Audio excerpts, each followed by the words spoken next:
blessing today.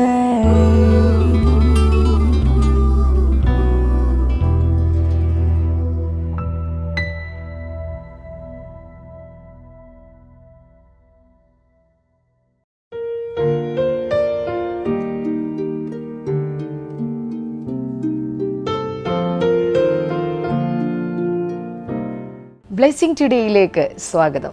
ഇന്നത്തെ episode sponsor ചെയ്തിരിക്കുന്ന 4 പേർ ചേർന്നിട്ടാണ്. ആലപ്പുഴയിൽ നിന്നുള്ള CP ജോസഫ്, അതുപോലെ പാലക്കാടും ന്യൂഡൽഹിയിൽ നിന്ന് പേര് വെളിപ്പെടുത്താൻ ആഗ്രഹിക്കാത്ത 2 പേർ, Varunan and lovely from Secunderabad. അവർക്ക് വേണ്ടി നമ്മൾ ഒരുമിച്ച് ചേർന്ന് ഇപ്പോൾ പ്രാർത്ഥിക്കാനായി പോവുകയാണ്. കർത്താവെ, ഞങ്ങൾ ഒരുമിച്ച് ചേർന്ന് CP ജോസഫ് ബ്രദറിന് വേണ്ടി പ്രാർത്ഥിക്കുന്നു. തൻ്റെ ജീവിതത്തിൽ കർത്താവെ ജോലിയുടെ ഭയത്തിൽ നിന്ന് കർത്താവെ പൂർണ്ണമായ വിടുതൽ അങ്ങ് നൽകണമേ എന്ന് പ്രാർത്ഥിക്കുന്നു. ഒരു നല്ല ജോലി അങ്ങ് നൽകണമേ കർത്താവെ. അതുപോലെ പാലക്കാട് നിന്നുള്ള ആ കുടുംബത്തിന് വേണ്ടി പ്രാർത്ഥിക്കുന്നു. അവരുടെ മക്കൾക്കായി ഞങ്ങൾ പ്രാർത്ഥിക്കുന്നു. ആ സ്കിൻ അലർജിയിൽ നിന്ന് പൂർണ്ണമായ വിടുതലും സൗഖ്യവും അങ്ങ് നൽകണമേ. ന്യൂഡൽഹിയിലുള്ള ആ കുടുംബത്തിനായി ഞങ്ങൾ പ്രാർത്ഥിക്കുന്നു. കർത്താവെ, യേശുവിൻ്റെ നാമത്തിൽ പൂർണ്ണമായ സൗഖ്യം ഇപ്പോൾ തന്നെ ആ ശരീരത്തിൽ വ്യാപരിക്കട്ടെ. അടുത്ത ടെസ്റ്റിൽ കർത്താവെ എല്ലാ റിപ്പോർട്ടുകളും നെഗറ്റീവായി മാറട്ടെ എന്ന് ഞങ്ങൾ പ്രാർത്ഥിക്കുന്നു കർത്താവെ. കർത്താവെ, അതുപോലെ വരുണൻ ആൻഡ് ലവ്ലി, അവർക്ക് വേണ്ടി ഞങ്ങൾ ഒരുമിച്ച് ചേർന്ന് പ്രാർത്ഥിക്കുന്നു. ആ കുടുംബത്തെ അങ്ങ് അനുഗ്രഹിക്കണമേ. അവരുടെ മൂത്ത മകൾ ഷാലുവിന് വേണ്ടി പ്രാർത്ഥിക്കുന്നു. തൻ്റെ വിവാഹം ഈ 11-ാം തീയതി നടക്കുമ്പോൾ, ഇന്ന് ആ വിവാഹം നടക്കുമ്പോൾ കർത്താവെ, ആ വിവാഹത്തെ അങ്ങ് മംഗളകരമാക്കണമേ. ആ കുടുംബജീവിതത്തെ അങ്ങ് അനുഗ്രഹിക്കണമേ എന്ന് പ്രാർത്ഥിക്കുന്നു. ഈ കുടുംബാംഗങ്ങളെ ഓരോരുത്തരെയും ഞങ്ങളിപ്പോൾ ചേർന്ന് അനുഗ്രഹിക്കുന്ന കർത്താവെ, യേശുവിൻ്റെ നാമത്തിൽ തന്നെ. ആമേൻ, ആമേൻ.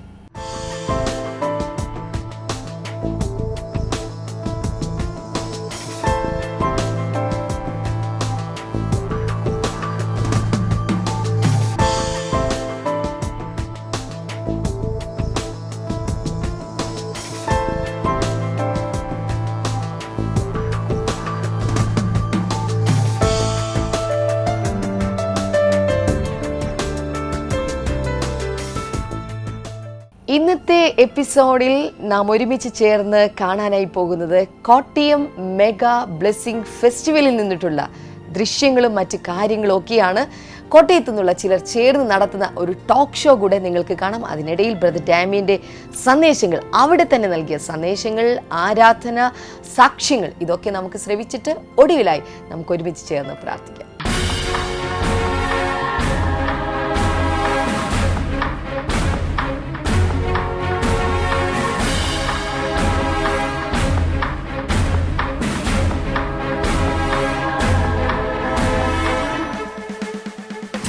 കോട്ടയം മെഗാ ഫെസ്റ്റിവലിൻ്റെ ചില വിശേഷങ്ങൾ നിങ്ങളുമായി പങ്കുവയ്ക്കാൻ വേണ്ടിയാണ് ഞങ്ങൾ ഇന്നിവിടെ ഇരിക്കുന്നത്. ഞങ്ങളിപ്പോൾ ഇരിക്കുന്നത് കോട്ടയത്തുള്ള KC മാമൻ മാപ്പിള ഹാളിൽ തന്നെയാണ്. ഒക്ടോബർ 25, 26, 27 തീയതിയിൽ, അങ്ങനെ 3 ദിവസങ്ങളിലായിട്ടായിരുന്നു ഇവിടെ മീറ്റിംഗ് നടന്നത്. ഞങ്ങളുടെ പ്രതീക്ഷകൾക്കൊക്കെ അപ്പുറത്തായിട്ടാണ്, വലിയ കാര്യങ്ങളാണ് ദൈവം ഇവിടെ കരുതി വെച്ചിരുന്നത്, അല്ലേ ജോളി സിസ്റ്ററെ? അതെ, കോട്ടയം മെഗാ ഫെസ്റ്റിവൽ എന്ന് തന്നെ പറയുമ്പോഴത്തേക്ക് മാസങ്ങൾക്ക് മുമ്പ് തന്നെ ഞങ്ങൾക്ക് തന്നെ ഒരു വലിയൊരു സന്തോഷമായിരുന്നു. പ്രത്യേകിച്ച് നമ്മുടെ കുട്ടികൾക്ക് എല്ലാവരോടും അത് പറയുമായിരുന്നു, ഞങ്ങളുടെ ഒരു ഉത്സവമാണ് വരുന്നതെന്നുള്ളത്. ഇപ്പം മെഗാ ഫെസ്റ്റിവലിൻ്റെ ആദ്യത്തെ ദിവസം തന്നെ രാവിലെ കുറച്ച് മഴയുണ്ടായിരുന്നെങ്കിലും ആദ്യമൊക്കെ ഞങ്ങൾക്കതൊരു വിഷമമായിരുന്നു. പക്ഷേ നമ്മുടെ പ്രാർത്ഥന ശക്തമായപ്പോൾ തന്നെ ആ മഴയൊക്കെ വളരെ പെട്ടെന്ന് തന്നെ മാറി. ഒരുപാട് ജനങ്ങൾ ഒരു ഒഴുക്ക് പോലെ ഹാളിനകത്തോട്ട് വരാനായിട്ട് തുടങ്ങി. അത് കണ്ടപ്പോൾ തന്നെ ഞങ്ങൾക്ക് വലിയൊരു സന്തോഷമായിരുന്നു. പക്ഷേ പെട്ടെന്ന് തന്നെ ഹാളെല്ലാം നിറഞ്ഞ് വളരെ ദൈവത്തിൻ്റെ വലിയൊരു സാന്നിധ്യവും അത് പറഞ്ഞറിയിക്കാൻ മേലാത്ത ഒരു സന്തോഷവുമായിരുന്നു. വളരെ ശക്തമായ ആരാധനയായിരുന്നു ഞങ്ങൾ ഇവിടെ അനുഭവിച്ചുകൊണ്ടിരുന്നത്, അല്ലേ സിസ്റ്റർ? അതെ, ഞങ്ങളിവിടെ അതിനു മുമ്പ് ആരാധന തുടങ്ങിയപ്പോൾ മുതൽ തന്നെ വളരെ ശക്തമായിട്ട് ജനങ്ങൾ ആരാധിക്കുകയായിരുന്നു. ഹോള് നിറച്ച ആളുകളുണ്ടായിരുന്നു. അവർ ആ ആരാധനയിൽ വളരെ സജീവമായിട്ട് തന്നെ പങ്കെടുത്തു. പരിശുദ്ധാത്മാവിൻ്റെ ഒരു വലിയ സാന്നിധ്യം അവിടെ നിറഞ്ഞു നിൽക്കുന്നുണ്ടായിരുന്നു. പിന്നെ ഡാമിയൻ ബ്രദർ വന്നപ്പം അതിനു മുമ്പ് ആരാധിച്ചതിലും വളരെ ശക്തിയോടെ തന്നെ ജനങ്ങൾ ആരാധിക്കുക, ഒരു വലിയ പരിശുദ്ധാത്മാവിൻ്റെ ഒരു പവർ ഓരോരുത്തരും അനുഭവിക്കുന്നത് ഞങ്ങൾക്കിവിടെ കാണാൻ പറ്റി. ഒരു വലിയ സ്വർഗീയ ആരാധനയിൽ പങ്കെടുത്തതുപോലെയുള്ളൊരു സന്തോഷമായിരുന്നു അപ്പോൾ ഉണ്ടായിരുന്നത്. അതെ, ഒരു സ്വർഗീയ ആരാധന തന്നെയായിരുന്നു ആദ്യത്തെ സെഷനിൽ തന്നെ അനുഭവിച്ചുകൊണ്ടിരുന്നത്.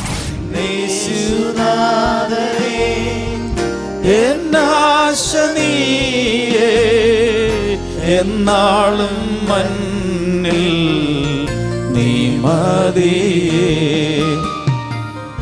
എന്നേശുനാഥനേ ഓ, എന്നാളും മണ്ണിൽ നീ മതിയേ. ഉറ്റവർ സ്നേഹം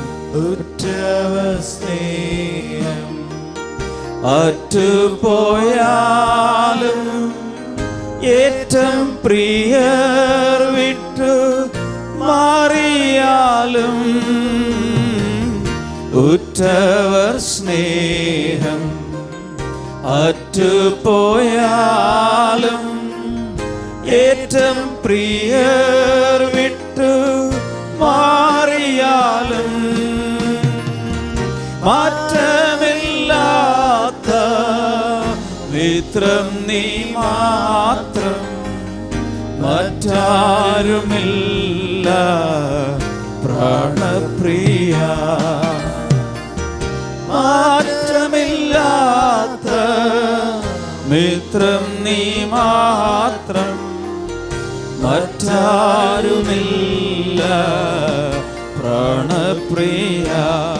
നിങ്ങളുടെ ജീവിതത്തെ ശരിയായ രീതിയിൽ പണിയുക എന്നതിനെക്കുറിച്ചുള്ള ഒരു ശക്തമായ സന്ദേശമായിരുന്നു ബ്രദർ ഡാമിയൻ നൽകിയത്.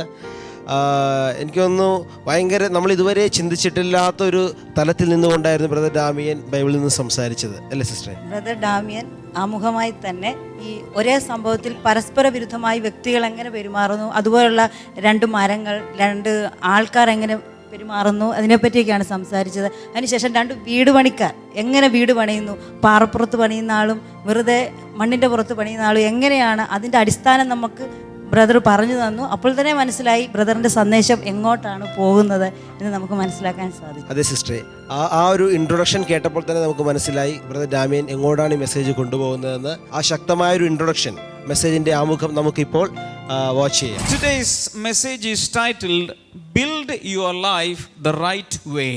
ഇന്നത്തെ സന്ദേശത്തിന്റെ തലക്കെട്ട് ഇതാണ്, ശരിയായ രീതിയിൽ നിങ്ങളുടെ ജീവിതം പണിയുക. Let's start Matthew chapter 6 and verse number 24. നമുക്ക് ആരംഭിക്കാം. മത്തായി സുവിശേഷം 6-ാം അധ്യായം 24-ാമത്തെ വചനം. Jesus is speaking about two masters. ഇവിടെ യേശു രണ്ട് യജമാനന്മാരെ കുറിച്ച് സംസാരിക്കുകയാണ്. Jesus says no one can serve two masters. രണ്ട് യജമാനന്മാരെ സേവിക്കുവാൻ ആർക്കും സാധ്യമല്ല. Either you will hate the one and love the other, or you will be devoted to the one and despise the other. ഒന്നുകിൽ അവൻ ഒരുവനെ ദ്വേഷിച്ച് മറ്റവനെ സ്നേഹിക്കും, അല്ലെങ്കിൽ ഒന്നാമനോട് പറ്റിച്ചേർന്ന് മറ്റവനെ തള്ളിക്കളയും. Now he says you cannot serve both God and money. നിങ്ങൾക്ക് ദൈവത്തെയും ധനത്തെയും സേവിക്കുവാൻ സാധ്യമല്ല. Hallelujah. Hallelujah. The wisest person lived on earth is not Solomon, it is Jesus. ഏറ്റവും ഈ ഭൂമിയിൽ ഏറ്റവും ജ്ഞാനിയായിട്ടുള്ളൊരു വ്യക്തി എന്നുള്ളത്, ജീവിച്ചിരുന്നതിൽ ഏറ്റവും ജ്ഞാനി ശലോമോൻ രാജാവല്ല, യേശുവാണ്. Can you say amen? ആമേൻ പറയാമോ? Jesus is the wisest guy. യേശുവാണ് ഏറ്റവും ജ്ഞാനി. And he says, അദ്ദേഹം പറയുകയാണ്, no one sitting here can serve two masters the same time.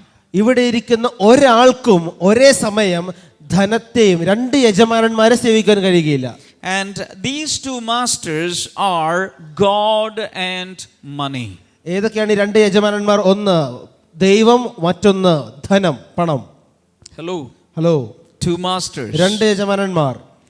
If you start serving money, you will have to hate God. നിങ്ങൾ പണത്തെ സേവിക്കാൻ പുറപ്പെട്ടാൽ നിങ്ങൾ ദൈവത്തെ ദ്വേഷിക്കേണ്ടി വരും. Hello. God should become your master and money should become your servant. ദൈവം നിങ്ങളുടെ യജമാനനും പണം നിങ്ങളുടെ ദാസനുമായി മാറണം. If you serve money, God will not come after you. നിങ്ങൾ പണത്തിന്റെ പുറകെ പോയാൽ ദൈവം ഒരിക്കലും നിങ്ങളുടെ പുറകെ വരികയില്ല.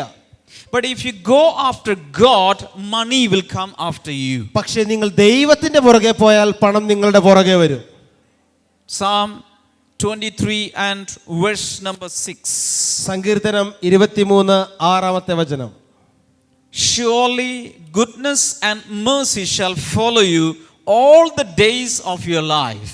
നന്മയും കരുണയും നിന്റെ ജീവിതകാലമെല്ലാം നിന്നെ പിന്തുടരും. If you properly serve God, follow after God, goodness and mercy shall follow you. ശരിയായ രീതിയിൽ നിങ്ങൾ കർത്താവിനെ അനുഗമിച്ചാൽ നന്മയും കരുണയും നിങ്ങളെ അനുഗമിക്കും. Say hallelujah. Hallelujah. That is number one. Two അതാണ് masters. അതാണ് ഒന്നാമത്തെ വിരോധാഭാസം എന്ന് പറയുന്നത്. Contradictory twos. Number one, two masters. അതിൽ ഒന്നാമത്തേത് രണ്ട് യജമാനന്മാർ. Number two, two roads. മറ്റേ അടുത്ത രണ്ട് കാര്യങ്ങൾ എന്നുള്ളത് രണ്ട് വഴികൾ. Matthew chapter 7, മത്തായി സുവിശേഷം 7-ാം അധ്യായം verses 13 and 14. 13ഉം 14ഉം. Enter through the narrow gate. For wide is the gate, and broad is the road that leads to destruction, and many enter through it. ഇടുങ്ങിയ വാതിലൂടെ അകത്ത് പ്രവേശിക്കുവിൻ. നാശത്തിലേക്ക് നയിക്കുന്ന വാതിൽ വീതിയുള്ളതും വഴി വിശാലവും ആണ്. അനേകർ അതിലൂടെ പ്രവേശിക്കുന്നു. Verse number 14. But small is the gate, and narrow the road that leads to life, and only a few find it. എന്നാൽ ജീവനിലേക്ക് നയിക്കുന്ന വാതിൽ ഇടുക്കവും വഴി ഞെരുക്കവും ഉള്ളതാണ്. വളരെ ചുരുക്കം പേർ മാത്രമേ അത് കണ്ടെത്തുന്നുള്ളൂ. Two roads in this world. ഈ ലോകത്തിൽ രണ്ട് വഴികൾ ഉണ്ട്.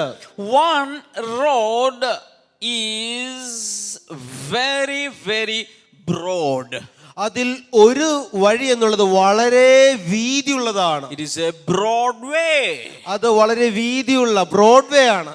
And so many thousands, maybe millions are walking along this road. ആ വീതിയുള്ള വിശാലമായ വഴിയിൽ കൂടി ആയിരക്കണക്കിന് ഒരുപക്ഷെ ലക്ഷക്കണക്കിന് ആളുകൾ നടന്നുകൊണ്ടിരിക്കുകയാണ്. Can you use your imagine to picturize it, a huge national highway like road, and so many millions are passing through that. നിങ്ങളുടെ സങ്കല്പത്തിലൊന്ന് കാണാമോ? വളരെ വിശാലമായ നാഷണൽ ഹൈവേയേക്കാൾ വിശാലമായ ഒരു വഴിയിലൂടെ ലക്ഷക്കണക്കിന് ആളുകൾ സഞ്ചരിക്കുന്നത്. And all of them reach their destination. എല്ലാവരും അവരുടെ ലക്ഷ്യസ്ഥാനത്ത് എത്തിച്ചേരുന്നു. And what is the destination? എന്താണ് അവരുടെ ലക്ഷ്യസ്ഥാനം? The Bible says, Jesus says, that road leads to destruction. അത് നാശത്തിലേക്ക് നയിക്കുന്ന വാതിൽ. All of the millions, all of them are reaching destruction. ഈ പോകുന്ന എല്ലാ ലക്ഷക്കണക്കിന് ആളുകളും എത്തിച്ചേരുന്നത് നാശത്തിലേക്കാണ്. But there is a narrow road. പക്ഷേ ഞെരുക്കമുള്ള ഇടുങ്ങിയ ഒരു വഴി.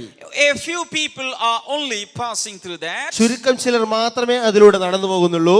But the destination of this road is life. പക്ഷേ ഈ ഇടുങ്ങിയ വഴി എത്തിച്ചേരുന്നത് ജീവനിലേക്കാണ്. Hallelujah. Hallelujah. Can I remind you something? ഒരു കാര്യം നിങ്ങളെ ഓർപ്പിക്കട്ടെ. All of you sitting here, because you have chosen to come to this festival, ഈ ബ്ലെസ്സിംഗ് ഫെസ്റ്റിവൽ വരുവാനായി നിങ്ങൾ തീരുമാനിച്ചത് കൊണ്ട് you have taken the road to life. നിങ്ങൾ ജീവനിലേക്കുള്ള ഈ വഴിയാണ് നിങ്ങൾ തിരഞ്ഞെടുത്തിരിക്കുന്നത്. Congratulations. അഭിനന്ദനങ്ങൾ. When we read these verses, some people are very sad. ഈ വാക്യങ്ങൾ വായിക്കുമ്പോൾ ചില ആൾക്കാർക്ക് സങ്കടം വരും. Why the road to life is very narrow? എന്തുകൊണ്ടാണ് ജീവനിലേക്കുള്ള ഈ വഴി വളരെ Why ഇടുങ്ങിയത്? only few people are going through എന്നാൽ that? വളരെ ചുരുക്കം ചിലർ ഇതിലൂടെ പോകുന്നത്. Reinhard Bonke gave an answer. റെയ്നാർഡ് ബോങ്ക് എന്ന ദേവദാസൻ ഇപ്രകാരം മറുപടി പറഞ്ഞു. He said, in the midst of this broad way, Jesus put his cross. നാശത്തിലേക്ക് പോയിക്കൊണ്ടിരുന്ന ആ വലിയ വീതി കൂടിയ ആ റോഡിന്റെ വഴിയുടെ മധ്യേ യേശു തന്റെ കുരിശ് വെച്ചു. And he said, anyone look to me and you will be saved.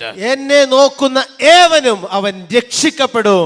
And so many people wanted to receive salvation and they changed this road and took the other road. അങ്ങനെ ഒത്തിരി പേർക്ക് രക്ഷ വേണ്ടവരെല്ലാം അവർ ആ വിശാലമായ റോഡിൽ നിന്ന് മാറി മറ്റേ വഴിയിലേക്ക് അവർ കടന്നു വന്നു. I have a great news today. ഇനി നിങ്ങളോട് ഒരു നല്ല വാർത്ത പറയാനുണ്ട്. So many millions are now changing roads and taking the right road to life.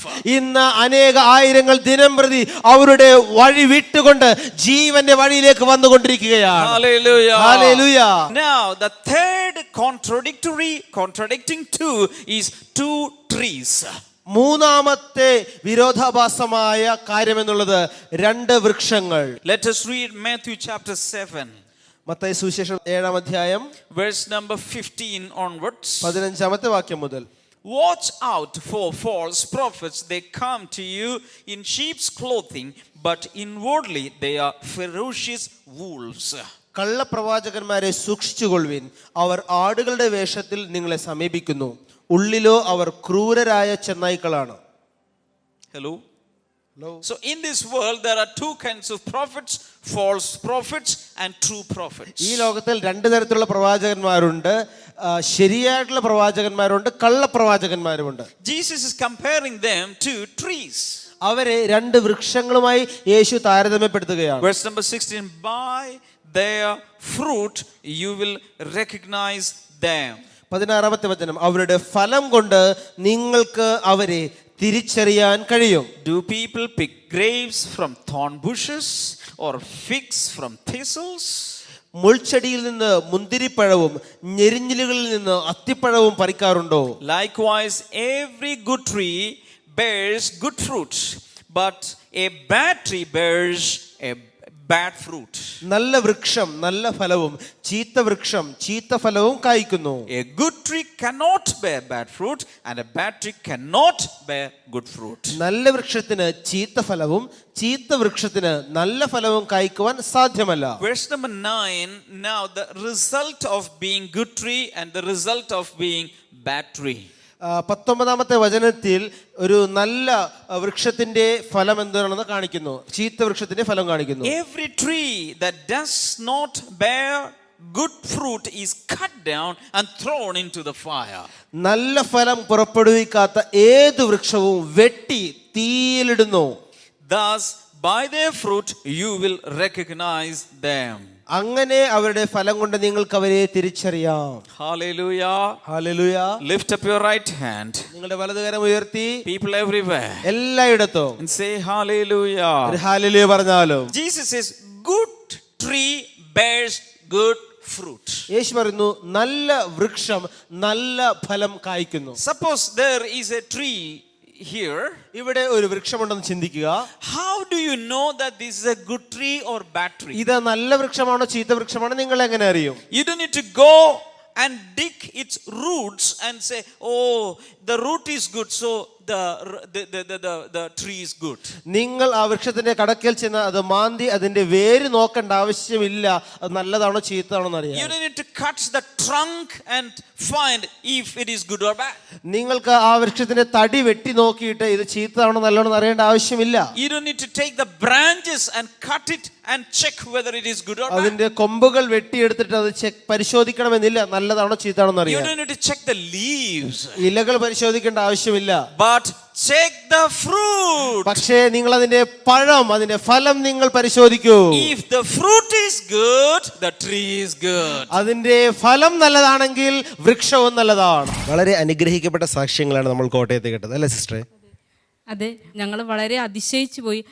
ഒരു അമ്മ പറഞ്ഞത് അവരെ മക്കളാണ് കുളിപ്പിച്ചുകൊണ്ടിരുന്നത്. അവർ ആ അമ്മ ഈ സ്റ്റേജിൽ വന്ന് ഇരുന്ന് തുള്ളിച്ചാടുകയായിരുന്നു. അത് കണ്ടപ്പോൾ ദൈവമേ, കർത്താവ് ഇത്ര വിധത്തിൽ പ്രവർത്തിക്കുന്നു എന്ന് ഓർത്ത് ജനം അതിശയിച്ചു പോയി. ഈ സഹോദരിയുടെ പേര് അശ്വതി ഷാജി എന്നാണ്. ഈ വലിയൊരു സാക്ഷ്യമാണ്. കാരണം 12 വർഷമായിട്ട് ഈ ആൻറ്റി ഒരു ന്യൂറോളജിക്കൽ പേഷ്യൻ്റ് ആണ്.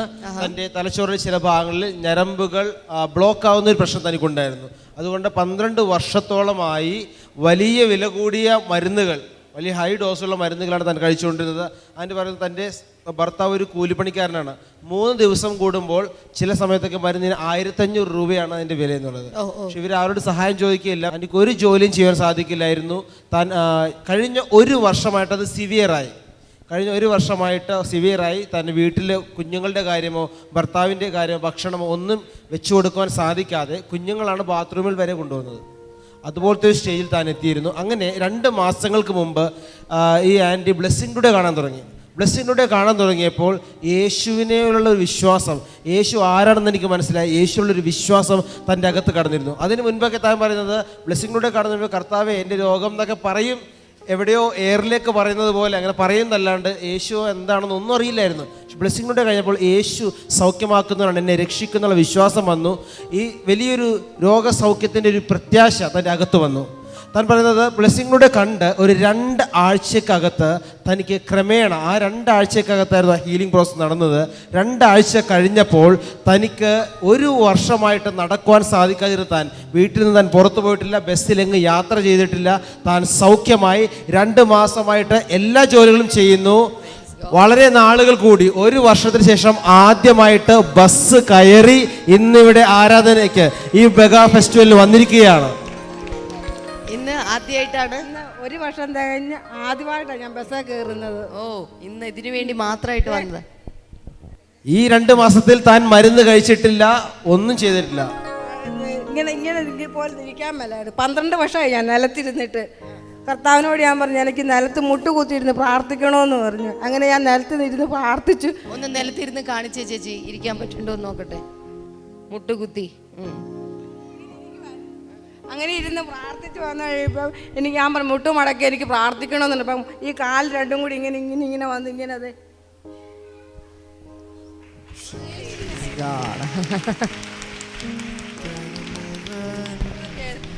ഞാൻ എൻ്റെ 1 വർഷമായി ബാത്റൂമിൽ പോകുന്നതൊക്കെ എൻ്റെ പിള്ളേർ പിടിച്ചുകൊണ്ട് എന്നെ പോകുന്നതും എന്നെ കുളിപ്പിക്കുന്ന എൻ്റെ മോനെ എന്നെ കുളിപ്പിച്ചുകൊണ്ട്. 14 വയസ്സേ ഉള്ളൂ, മോക്ക് 17 വയസ്സ്. 6 വയസ്സ് മോക്ക് 6 വയസ്സുള്ളപ്പോൾ ഞാൻ തളർന്നു പോയതാണ്. അവിടെ നിന്നൊക്കെ എഴുന്നേറ്റ് പിന്നെ കർത്താവിനെ അന്നേരം ഒന്നും അറിയുന്നില്ലായിരുന്നു. പക്ഷേ ഇപ്പം 2 മാസമായിട്ട് ഞാൻ ബ്ലെസ്സിൻ്റെ പരിപാടി കാണാൻ തുടങ്ങിയപ്പോൾ അത്ഭുതം കർത്താവ് പ്രവർത്തിക്കുന്ന കണ്ടുകൊണ്ട് ഞാനും പ്രാർത്ഥിക്കാൻ തുടങ്ങി. പ്രാർത്ഥനയെ ഞാൻ പ്രാർത്ഥിച്ച് പിന്നെ ഞാൻ ഇത് കണ്ടു കഴിഞ്ഞ് കുറേ കഴിയുമ്പോൾ ഞാൻ വേദപുസ്തകം എടുത്തു വെച്ച് പ്രാർത്ഥിച്ച് എനിക്ക് പരിശുദ്ധാത്മാവിന് ശക്തി പകരും. എത്ര പേർ കൈകൾ അടിച്ച് ഈ വലിയ അത്ഭുത സാക്ഷ്യത്തിനായി കർത്താവിനൊരു വലിയ ഹല്ലേലൂയ പറയേ. ഹല്ലേലൂയ. എല്ലാ തളർവാദ രോഗികളെയും സൗഖ്യമാക്കുന്ന യേശു കർത്താവ്. അസൂയയില്ലാത്ത എല്ലാ പ്രിയപ്പെട്ടവരും ഈ മകളുടെ നേരെ കൈകൾ നീട്ടി ഒന്ന് പ്രാർത്ഥിച്ചേ. കർത്താവേ, അങ്ങ് കൊടുത്ത സൗഖ്യത്തിനായി നന്ദി, അങ്ങ് കൊടുത്ത വിടുതലായി നന്ദി. കർത്താവേ, യേശുവിൻ്റെ സാക്ഷിയായി ആ ഗദരദേശത്തെ ഭൂതഗ്രസ്തൻ അവൻ സൗഖ്യമായി കഴിഞ്ഞപ്പോൾ യേശുവിൻ്റെ സാക്ഷിയായി തീർന്നതുപോലെ കർത്താവേ, ഇവൾ ആ ദേശത്ത് യേശുവിൻ്റെ ഒരു സാക്ഷിയായി തീരട്ടെ എന്ന് ഞങ്ങൾ ഒരുമിച്ച് ചേർന്ന് പ്രാർത്ഥിച്ച് അനുഗ്രഹിച്ച് പറഞ്ഞയക്കുന്ന കർത്താവേ, യേശുവിൻ നാമത്തിൽ തന്നെ. ആമേൻ, ആമേൻ. God bless you sister. Bless you. ഇനി പ്രാർത്ഥനയുടെ സമയമാണ്. നമുക്ക് ഒരുമിച്ച് ചേർന്ന് കണ്ണുകൾ അടച്ച്, നിങ്ങൾ എവിടെയാണെങ്കിലും ഭക്തിയോടെ കണ്ണുകൾ അടച്ച് നമുക്ക് ഒരുമിച്ച് ചേർന്ന് ഇപ്പോൾ പ്രാർത്ഥിക്കാം. കർത്താവെ, ഞങ്ങൾ ഒരുമിച്ച് ചേർന്ന് ഇപ്പോൾ പ്രാർത്ഥിക്കുന്നു. കർത്താവെ, ദൈവമേ, ഇത് കണ്ടുകൊണ്ടിരിക്കുന്ന ഓരോ വ്യക്തികൾക്കായി ഞങ്ങളിപ്പോൾ പ്രാർത്ഥിക്കുന്നു. പരിശുദ്ധാത്മാവെ, അങ്ങയുടെ സാന്നിധ്യത്തെ അങ്ങ് പകരണമേ എന്ന് ഞങ്ങൾ പ്രാർത്ഥിക്കുന്നു. കർത്താവെ, യേശുവിൻ്റെ നാമത്തിൽ എല്ലാ രോഗികളും ഇപ്പോൾ തന്നെ സൗഖ്യമാകട്ടെ, സൗഖ്യമാകട്ടെ. രക്തത്തിലുള്ള ചില പ്രശ്നങ്ങൾ ഇപ്പോൾ തന്നെ അത് സൗഖ്യമാകട്ടെ. മാറി മാറി ശരീരത്തിൽ കുരുക്കൾ വരുന്ന ഒരു വ്യക്തി, രക്തത്തിലുള്ള ചില പ്രശ്നങ്ങളാണെന്ന് ഡോക്ടേഴ്സ് പറയുമ്പോൾ ഇപ്പോൾ യേശുവിൻ്റെ നാമത്തിൽ ആ ശരീരത്തിലെ കുരുക്കൾ അശേഷം ഒരു പാടുപോലും ശേഷിക്കാത്ത വിധത്തിൽ അത് പൂർണ്ണമായും ഇപ്പോൾ തന്നെ സൗഖ്യമാകട്ടെ. കഠിനമായി പൊള്ളലേറ്റ ഹോസ്പിറ്റലിൽ ആയിരിക്കുന്ന ഒരു വ്യക്തിക്ക് വേണ്ടി പ്രാർത്ഥിക്കുന്ന ഒരു കുടുംബം ഇത് കണ്ടുകൊണ്ടിരിക്കുകയാണ്. യേശുവിൻ്റെ നാമത്തിൽ ആ വ്യക്തിയെ ജീവനിലേക്ക് ഞാനിപ്പോൾ മടക്കി വിളിക്കുന്നു. യേശുവിൻ നാമത്തിൽ ഇപ്പോൾ തന്നെ എത്ര ആഴത്തിലുള്ള പൊള്ളലാണെങ്കിലും കർത്താവെ, ആ കലകളിലേക്ക്, ആ കോശങ്ങളിലേക്ക് യേശുവിൻ്റെ ശക്തി ഇറങ്ങി ഇപ്പോൾ തന്നെ ആ വ്യക്തി സൗഖ്യമാകട്ടെ എന്ന് പ്രാർത്ഥിക്കുന്നു. കർത്താവെ, രമ്യ എന്ന് പറയുന്ന ഒരു പേര് കർത്താവ് എനിക്ക് വെളിപ്പെടുത്തുന്നു.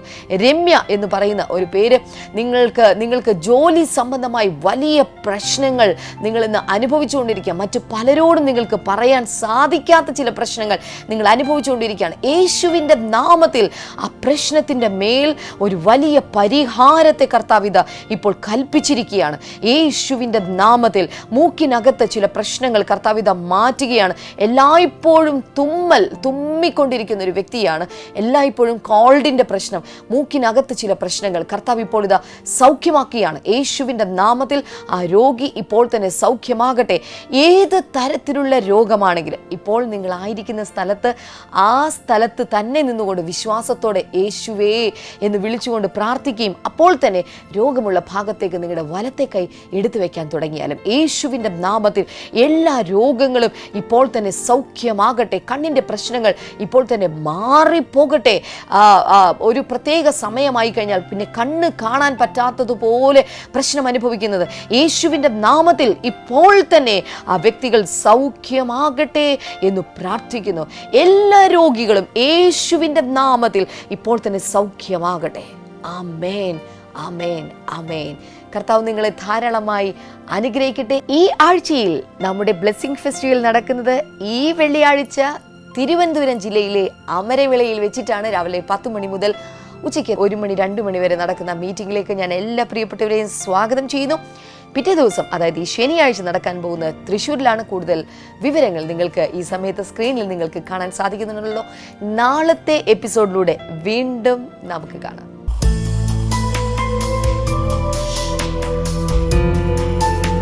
Welcome back to Bible and U.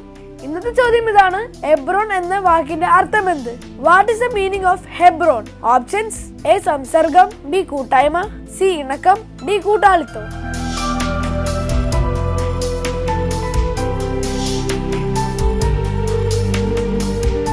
നിങ്ങളുടെ ഉത്തരങ്ങൾ 9645221221 എന്ന നമ്പറിലേക്ക് SMS ചെയ്യുക. SMS ചെയ്യേണ്ട format BT space option A, B, C or D. ശരിയുത്തരം അയക്കുന്നവർക്ക് OMS നൽകുന്ന നല്ല അടിപൊളി സമ്മാനം ഞങ്ങൾ അയച്ചു തരുന്നതാണ്.